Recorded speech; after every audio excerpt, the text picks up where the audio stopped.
Simultaneously, Allies and Germans moved against each other's flanks. So the war, which had burned its way southward so swiftly, rolled back northward like a forest fire under a changing wind. The flames fed upon new countrysides, Picardy, Artois, Flanders. This was the race to the sea.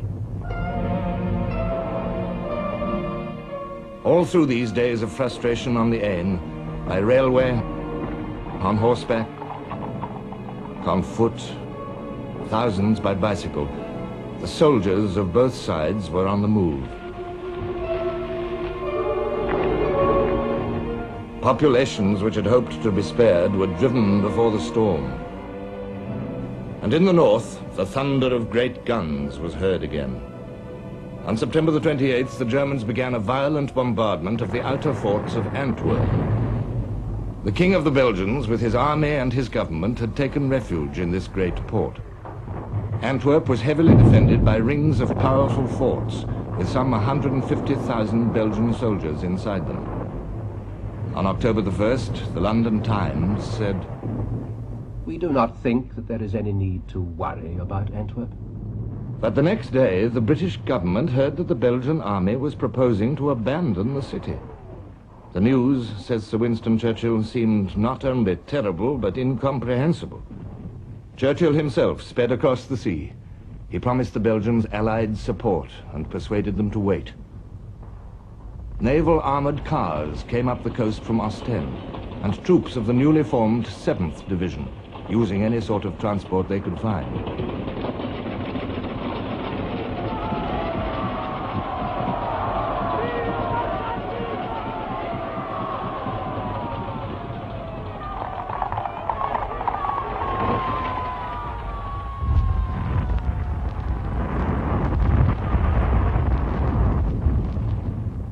Then at Antwerp itself, Royal Marines of the Naval Division landed. They went into the line at once and were soon under bombardment. Some shrapnel, a few high explosives, and then high in the sky, a train-like rumble and whistle, ending with an explosion in the city of Antwerp, smoke and flames. An old hand said, "Them's Howitzer shells. The bastards must be 12 miles away."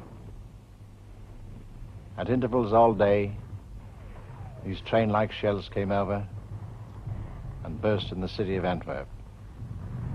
Late in the afternoon, the oil tanks by the dockside were hit. We sat, watched, waited, felt hopeless and useless. For 3 days, the unequal struggle went on. But the Allies had nothing to match the heavy German howitzers which had already battered down Liège and Namur. On October the 7th, the inevitable end was in sight. The Belgian government left for Ostend, and the field army began its withdrawal down the coast. With them, once more, went the pitiful refugees, escaping as best they could, by any route they could, from the German invaders whose cruel reputation had gone before them. The future of Belgium was all in shadows now.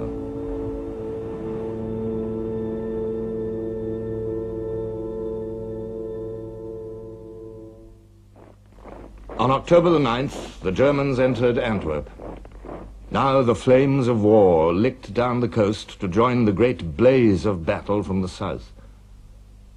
The Belgian army fell back to Dixmude, where it joined a magnificent detachment of French Marines.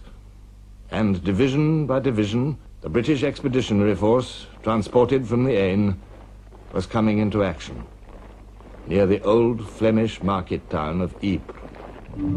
Their arrival filled the last remaining gap in a line of battle from the sea to Switzerland.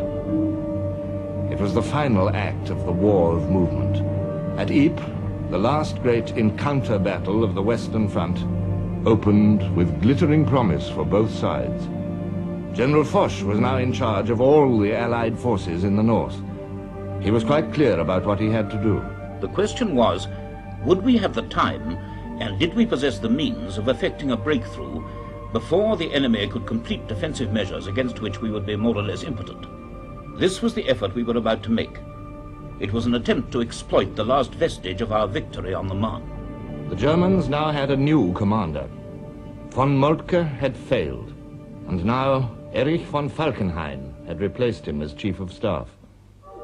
He too was clear about his task. The Allied threat to the German right wing must be eliminated. If this at least was not done, then the drastic action against England and her sea traffic, with submarines, aeroplanes and airships, which was being prepared as a reply to England's war of starvation, was impossible. It was also questionable whether the occupied territory in northern France and western Belgium could be held. The prize, concluded Falkenhayn, was worth the stake. For both sides, the stake at Ypres consisted of everything they had.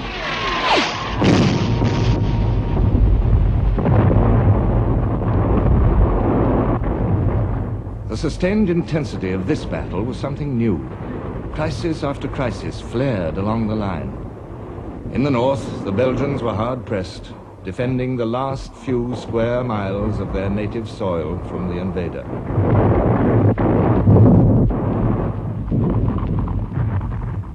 They took a terrible decision: to open the sluice gates of the river Isère and let in the sea over land which had been reclaimed by the labor of centuries.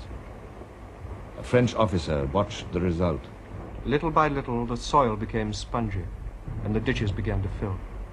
On the 29th, we could see the water rise, but it was only on the 31st that we had the impression of an entirely different landscape. Over this new landscape, veiled by a steady mist, settled a death-like silence. The Germans, too, were willing to mortgage their future. They flung into the battle divisions of young student volunteers, wildly enthusiastic, but only half-trained. They were mown down by the fire of the British regulars.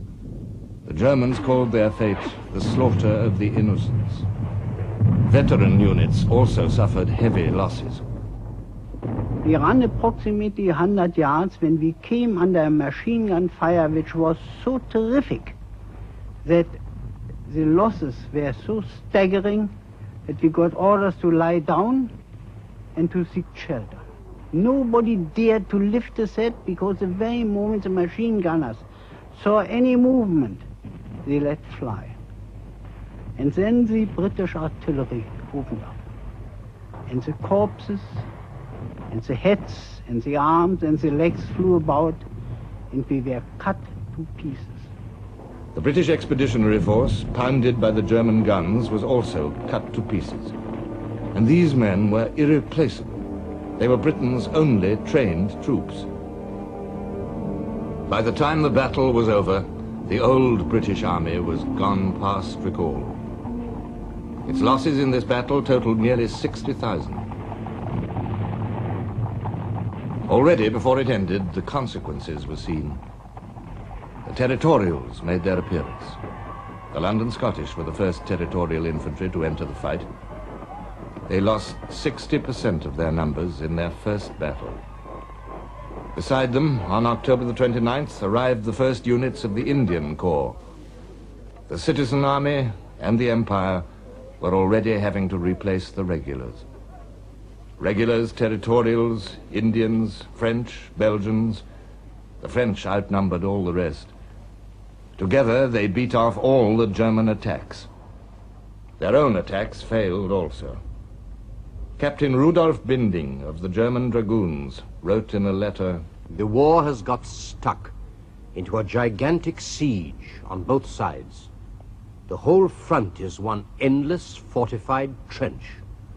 Neither side has the force to make a decisive push." On November the 2nd, he was even gloomier. "Everyone is getting ready for a winter campaign. As far as I can judge, there is no possibility of an early finish." The thought grew upon him with all its cheerless implications. November the 8th. "We are still stuck here for perfectly good reasons. One might as well say for perfectly bad reasons." By the middle of November, his mind was made up. This business may last for a long time. The impossible